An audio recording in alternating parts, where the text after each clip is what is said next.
नमस्कार। Thank you so much जिन्होंने मेरे वीडियो को सब्सक्राइब किया, चैनल को सब्सक्राइब किया। जो लोग हमारे वीडियो को देखते रहते हैं उन्हें भी थैंक यू सो मच। बहुत सारा क्वेश्चन है स्टूडेंट का और बहुत सारा प्यार आप लोगों ने दिया, उसके लिए थैंक यू सो मच। कहाँ कहाँ से स्टूडेंट फ़ोन करते रहते हैं, लॉट्स ऑफ क्वेश्चन है एवरीडे। उनके क्वेश्चन का आंसर देना बहुत मुश्किल होता है, तो हम लोग इसको वीडियो में कंक्लूड करके दे रहे हैं, इंक्लूड करें सबको। अच्छा, पहली बार डेट शीट आ चुका है मगर ये ऑफिशियली अनाउंस नहीं है, राइट। तो इसका मतलब एक दो इसमें से करेक्शन हो सकते हैं, बट मोटा मोटा हमारे पास डेट शीट आ चुका है। आप उस पर काम कर लो, आप उसके हिसाब से अपनी तैयारी करो। एक दो दिन आगे पीछे इसको गवर्नमेंट कर सकती है, कोई हॉलीडे आ गया या कोई भी डिजास्टर हो गया तो उसके हिसाब से चेंज करेगी। ये बस ये अथेंटिक है, मोस्ट अथेंटिक है। क्यों? हमने पहले भी आपको बताया हुआ है कि हम लोग इस बोर्ड को बिलोंग करते हैं, तो ऑब्वियसली हमारे पास जो इन्फॉर्मेशन है वो बहुत अच्छा इन्फॉर्मेशन है, बहुत क्लियर इन्फॉर्मेशन है। अब ये चीज़ बना के रखी गई है, हॉलीडेज को देखा जा रहा है कि सेंट्रल गवर्नमेंट के पास क्या हॉलीडे है, स्टेट गवर्नमेंट के पास क्या हॉलीडे है, फिर उसके हिसाब से गवर्नमेंट एक दो चेंजेस कर करके दे देगी। मोटा मोटा ये रेडी है, आपको दे देंगे 10th क्लास का प्रैक्टिकल, 10th क्लास का थियरी एग्जाम, 12th क्लास का प्रैक्टिकल, 12th क्लास का थियरी एग्जाम, सबको आज हम आपको क्लियर कर देंगे। बहुत सारे स्टूडेंट का क्वेश्चन है, उसका भी जवाब देंगे। पहले हम क्वेश्चन का जवाब देता है। बंगाल से ताजुद्दीन क्वेश्चन पूछ रहे, पीसीपी जाना जरूरी है? पीसीपी के 50% मार्क्स होते हैं, पहले बता देता नहीं। पीसीपी के 4-5 मार्क्स होते हैं, 5 मार्क्स के आसपास पीसीपी के होते हैं। वो कौन देता है? पीसीपी के अलग सेंटर डिसाइड किए जाते हैं, ठीक है। पीसीपी में आप जाते हो, टीचर के साथ कांटेक्ट करते हो, पर्सनली कांटेक्ट जो प्रोग्राम्स होते हैं उसी को पीसीपी बोलते हैं। आप जाते हो, टीचर के साथ बैठ करके बहुत सारी बात करते हो, कोई क्वेरीज है, कोई क्वेश्चन है, कोई प्रॉब्लम्स है तो उसको सुलझाते हो। और ये मार्क्स कहाँ लगता है, एक बात ध्यान रखना, जब आप प्रैक्टिकल दे रहे होते तो प्रैक्टिकल में ही 5 नंबर इंक्लूड कर दिए जाते हैं, तो टोटल जो 20 का होता है उसी में पीसीपी भी होता है।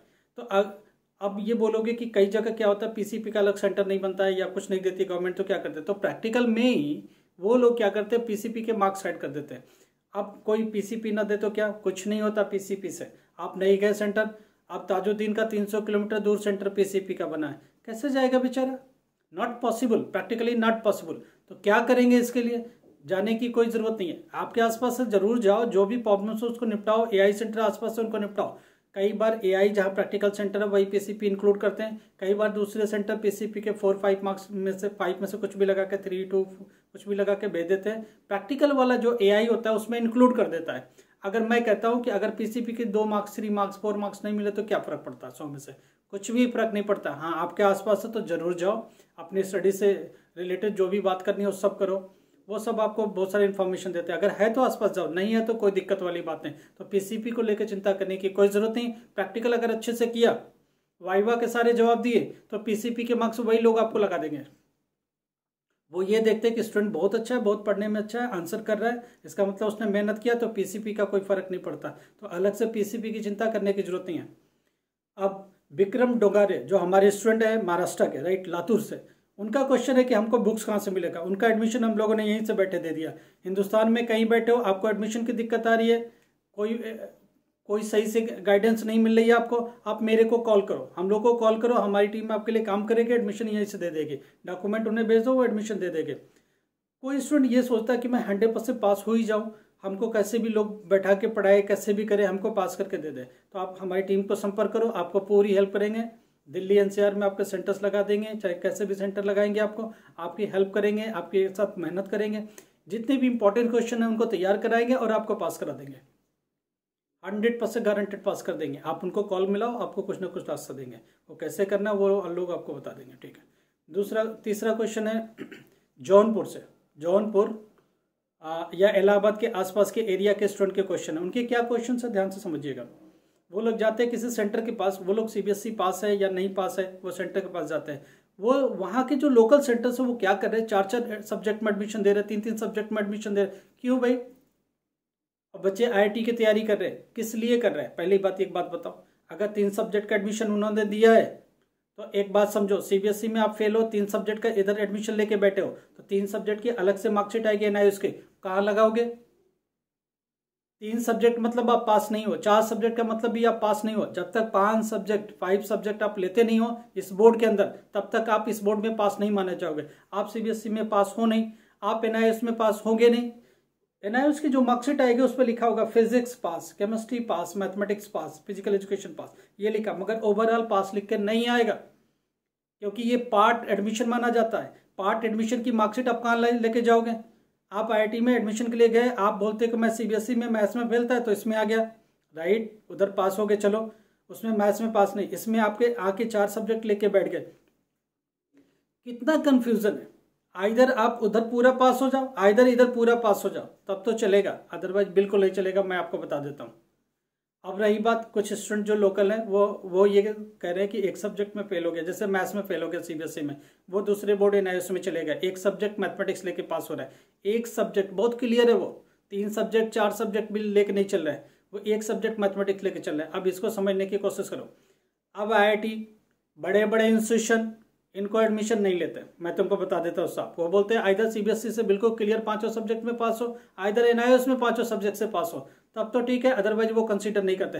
हाँ, प्राइवेट यूनिवर्सिटीज बीटेक में, डिप्लोमा में वो आराम से एडमिशन देते, कोई दिक्कत नहीं है, लॉ के हिसाब से भी कोई दिक्कत नहीं है। आप उस एडमिशन से पहले जिस कॉलेज में एडमिशन लेना उससे जाके बात करो कि मैं एक सब्जेक्ट सीबीएसई में फेल हूँ, अब मैं एनआईएस में आ रहा हूँ, एक सब्जेक्ट से मैथमेटिक्स कर रहा हूँ, एक सब्जेक्ट फिजिक्स कर रहा हूँ, एक सब्जेक्ट केमिस्ट्री कर रहा हूँ, उनसे क्लियर बात कर लो, क्या मेरे को एडमिशन दोगे? अगर वो हाँ करते तो दे दो। तो ये चीज़ बिल्कुल क्लियर रखिए, ठीक है। आप सीबीएसई में फेल चले, अब एक बच्चा और है, एक एक्चुअली में लॉट्स ऑफ क्वेश्चंस है, क्वेरीज है, तो उनमें से एक क्वेरीज आज ये भी सुलझा देता हूँ। एक इलाहाबाद का स्टूडेंट है, वो होता क्या है, सीबीएसई से पास हो गया, मार्क्स है 45%, अब वो आईआईटी की तैयारी कर रहा है, उसके लिए उसने एनआईएस में जाके किसी के थ्रू फॉर्म भरा है, उसने 4 सब्जेक्ट दे दिया, 4 सब्जेक्ट का एडमिशन दे दिया, राइट। वो बोलता है 4 सब्जेक्ट में बैठ के मार्क्स इंप्रूव कर लें। अब मैं आपको साफ साफ बात बता दूं, अब आईआईटी के लिए जब फॉर्म भरोगे 60-70%, 75% जो भी चाहिए, आप कौन सी मार्कशीट दिखाओगे? सीबीएसई वाले 45% दिखाओगे? नहीं चलेगा। एनआईएस की 4 सब्जेक्ट की दिखाओगे? बिल्कुल वैलिड नहीं है।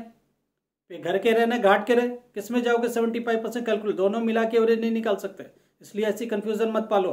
अगर आपको आईआईटी में जाना है, आप सीबीएसई से संतुष्ट नहीं हो मार्क्स से, आप एनआईएस में पूरे सब्जेक्ट के साथ जाओ, पूरी एडमिशन ले लो। पूरा मैं रूल्स रेगुलेशन समझा देता हूँ, पूरा 5 सब्जेक्ट ले लिया, 75% पास हो गए, आप आगे के लिए एलिजिबल हो गए। अब इसमें 2 रूल है, अगर आपने डुअल डिग्री ली है तो ज़्यादा से ज़्यादा गवर्नमेंट कहेगी एक को डिस्पोज कर दो, तो सीबीएसई को डिस्पोज कर देना, सीबीएसई को डिस्पोज कर देना, इसको चलाते रहना। डुअल इनरोलमेंट का रूल है, दोनों बोर्ड में हम जा सकते हैं, कोई दिक्कत नहीं है। मगर एक बार एनआईएस को आगे लेके चले तो एनआईएस को ही आगे लेके चलो, सीबीएसई बीच बीच में नहीं लाना। आप सीबीएसई लेके बीच में आ जाते हो, नहीं मैं तो सीबीएसई से भी पास हूँ, मैं एनआईएस से भी पास, दोनों नहीं चलेगा, ध्यान रखना। सीबीएसई में 45% पा गए, 50% पा गए, आप उसको अभी डिस्पोज नहीं करना, उसकी क्रेडिट इसमें नहीं लेना। क्यों नहीं लेना? क्या गारंटी आप एनआईएस में भी पास होने वाले हो?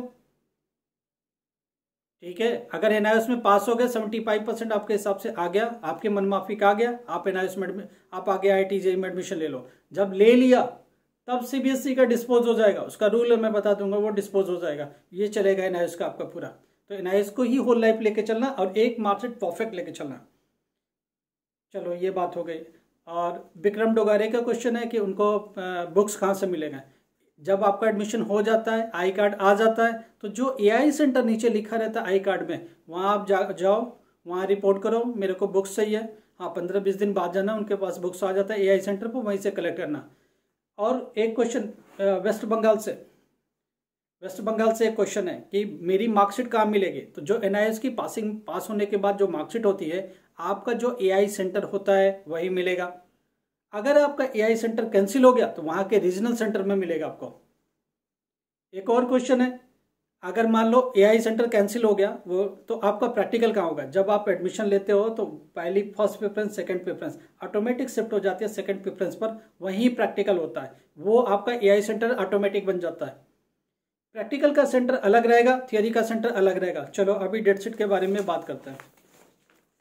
10th क्लास के प्रैक्टिकल शुरू हो रहे हैं 16 सितंबर से, 16 से नवंबर 2013। सितंबर में साइंस, होम साइंस, संगीत, ये सारे सब्जेक्ट है। सितंबर 20 से 30 तक, 20 से 23, 22-23 सितंबर तक मैथ्स, हिंदुस्तानी म्यूजिक, डेटा एंट्री, ऑपरेशन, ये रहेगा। सितंबर 24 से 27 कटिंग, टेलरिंग, ड्रेस, कल्चर, ठीक है, एम्ब्रॉयडरी, ये सब चीज़ें रहेगी। सितंबर 28 टू अक्टूबर 1 तक इसमें होगा hair cutting, hand and food care, bakery, confectionery, computer, basic computer, yoga, ये सारे सब्जेक्ट आएंगे। तो ये हो गया। आपको अगर नहीं सुनाई पड़ा तो आप बार बार वीडियो को फ्लैश बैक करके देख लेना, राइट। अब आ जाते हैं theory exam. 10th class theory exam का डेट शीट अक्टूबर में स्टार्ट हो रहा, फर्स्ट वीक ऑफ अक्टूबर में चालू हो जाएगा आपका paper. First week of October Hindustani music, Indian sign language, Urdu, social science, accountancy, ये सब अक्टूबर फर्स्ट वीक में लैंग्वेज का हो जाएगा। उसके बाद अक्टूबर सेकेंड वीक में इंग्लिश, हिंदी, पेंटिंग, ये सेकेंड वीक ऑफ अक्टूबर चलेगा। ये बिल्कुल ऑथेंटिक है, ध्यान रखना। बस एग्जैक्टली 1 तारीख, 2 तारीख, 4 तारीख ये डेट गवर्नमेंट देगी अभी, क्योंकि छुट्टियां चेक कर रही है। फर्स्ट वीक डाल दिया, राइट, ये चलता रहेगा। अब आ गए हम अक्टूबर का, तब नवंबर में आ गए। नवंबर में भी प्रैक्टिकल चलता रहेगा, ध्यान रखिएगा। नवंबर 23 को प्रैक्टिकल चलेगा इसी में, ठीक है। तो जो प्रैक्टिकल है वो क्या चलेगा मैं आपको बता देता हूँ।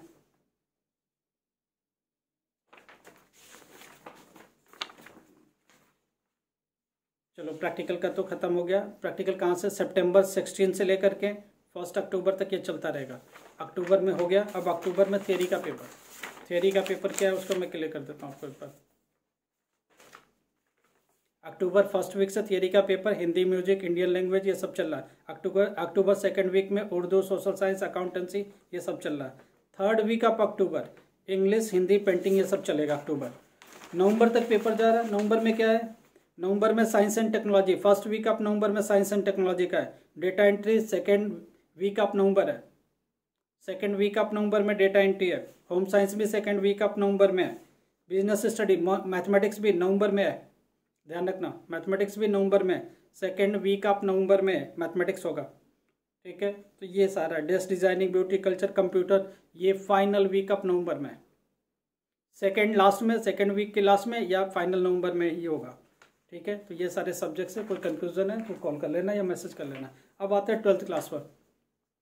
12th क्लास की प्रैक्टिकल डेट से 16 सितंबर से, प्रैक्टिकल 10th और 12th का साथ में ही चालू होता है। 16 नवंबर से 19 नवंबर home science, biology, geography, painting, computing, computer science, communication, computer communication, early childhood care education 16 से 19 सितंबर। 20 सितंबर टू 23, ठीक है। इसमें environmental science, physical education and yoga, physics, chemistry, yoga, data entry operation, chemistry, ये सब इसमें हो जाएगा 20 to 23 में। सितंबर 24 से 27 इसमें क्या है, food processing, hotel front office desk, preservation of food, vegetable, housekeeping, catering management, ये सारा चीज़ है। सितंबर 28 से अक्टूबर 1 तक computer and office, computer application, data entry operation, IT essential, assembling and maintenance, computer hardware, ये सारे सब्जेक्ट्स इन सब का होगा। तो बहुत क्लियर है। 16 सितंबर से लेकर के अक्टूबर 1 तक प्रैक्टिकल खत्म हो जाएगा। अगर आप क्लियर नहीं सुन पाए तो वापस से बैक कर करके फिर एक बार वीडियो को देख लेना, आ जाएगा।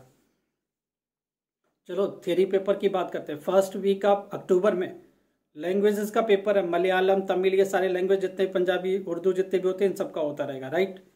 अब सेकेंड वीक ऑफ अक्टूबर में किसका पेपर होगा, environmental science, employability and entrepreneurship, ये सब होगा सेकेंड वीक ऑफ अक्टूबर, ठीक है। थर्ड वीक ऑफ अक्टूबर में होम साइंस है, साइकोलॉजी भी थर्ड वीक ऑफ अक्टूबर में, ज्योग्राफी भी लास्ट वीक ऑफ अक्टूबर में, geography last week of October है, राइट।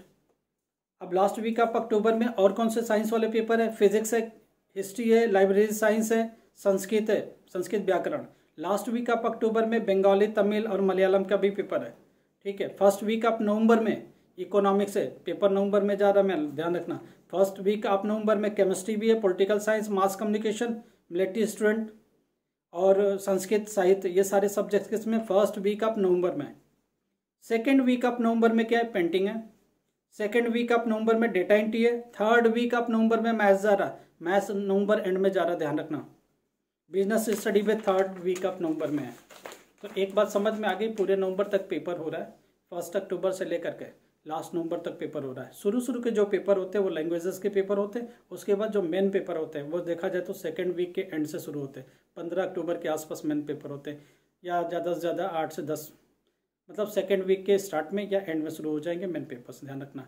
नवंबर लास्ट तक पेपर जा रहा है। रिजल्ट इसका दिसंबर में आएगा, 20 दिसंबर इसका फिक्स डेट है। 5 दिनों पर भी हो सकता है, 10 दिन लेट भी हो सकता है, गवर्नमेंट के हिसाब से। गवर्नमेंट के जो डिपार्टमेंट है वो काम कैसे करता है आपको भी पता, सरकारी कामकाज कैसे होता है। स्टूडेंट को बहुत से एक और क्वेश्चन था, क्या मैं 5वीं पास नहीं, 7वीं पास नहीं, 8वीं पास नहीं, बिल्कुल पढ़ा लिखा नहीं हूँ, क्या मैं पास हो सकता हूँ? हाँ बिल्कुल पास हो सकते हैं। पहली बात, आपका एडमिशन हो सकता है 10th क्लास में होगा। मिनिमम एज 14 साल है। एज 80 साल की भी हो, 100 साल की भी हो, तो भी आप पेपर दे सकते हो।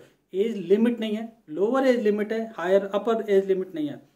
एडमिशन नहीं हो रहा, कोई दिक्कत हो रही है, कॉल मिला दो, मैसेज मिला दो, आपका हो जाएगा। आप सोचते हो कि आपको पढ़ा लिखा के सपोर्ट कर दिया जाए, हेल्प कर दिया जाए, कैसे भी आप पास हो जाए, प्रमोशन आपका रुका हुआ कैसे भी है तो हम लोग हेल्प करेंगे। एक और चीज़, जो लोग 12th पास हो गए, इस साल यूनिवर्सिटी में एडमिशन नहीं ले पाए, ऑनलाइन पेपर है सुभारती यूनिवर्सिटी का, उसके थ्रू हम लोग एडमिशन दे देंगे। BA BCom BBA ये सब एडमिशन मिलेगा।